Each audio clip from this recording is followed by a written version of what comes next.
Gusto mo rin ba maging ganito kaganda ang engine bay ng sasakyan mo? Hindi naman yan mahirap ma-achieve. Kung nag-iisip ka, baka mahal naman ang gagastusin. Hindi rin. Ngayong araw na to, ituturo ko sa iyo kung paano ko ginagawang ganyan ang engine bay ng mga sasakyan ko. Bago yung detailing natin, ito yung itsura niya. Tingnan nyo. Ang dumi, di ba?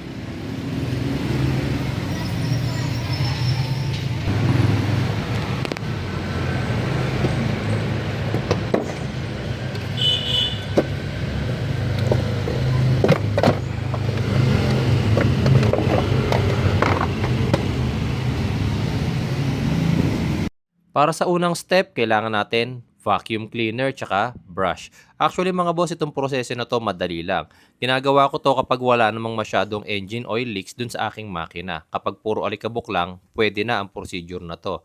Pero kung medyo luma na ang sasakyan mo at meron ka na nakikita mga engine oil leaks, maganda gumamit ka ng degreaser. Yung degreaser na gagamitin, ayan, pinapakita ko sa picture. Pero dahil nga walang oil leaks itong ating engine bay, brush at vacuum lang, sapat na. Hindi na rin natin kailangan ng tubig pa. Siya nga pala, pag nag-engine detailing ako, tinatanggal ko yung baterya para mas palinisan ko siya ng husto.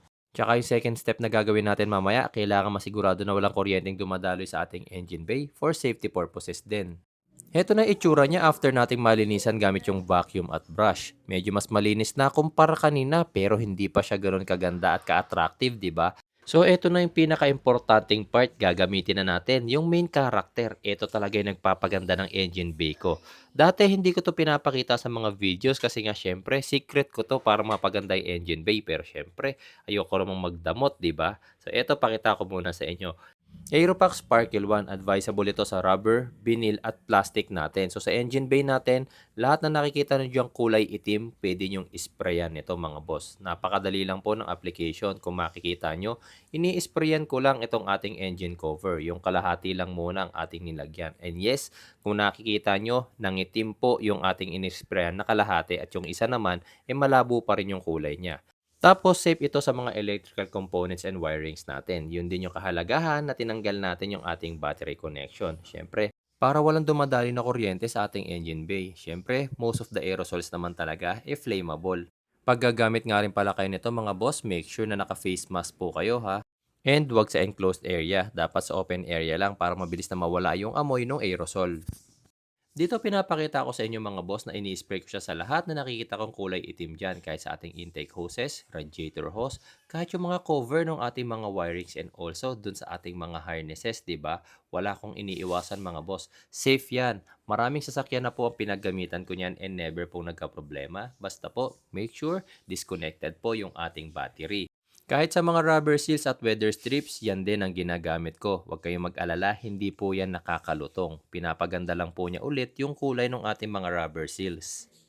Dito ay malapit na ako matapos. Alam nyo ba na kapag magdi-detailing ako ng makina mga bossing, hindi ako nakakaubos ng isang lata. At ang presyo ng isang Aeropax Sparkle 1, halos 140 pesos lang ang isa. Sa mga magtatanong nga pala kung saan mabibili ang Aeropax Sparkle 1, ilalagay ko po yung link sa comment section mga boss, pakicheck na lang po. Tapos eto't pinapakita ko sa inyo itsura kanina nung ating engine cover na inispirayan. Maitim na yung nilagyan natin ng Aeropax Sparkle 1, di ba?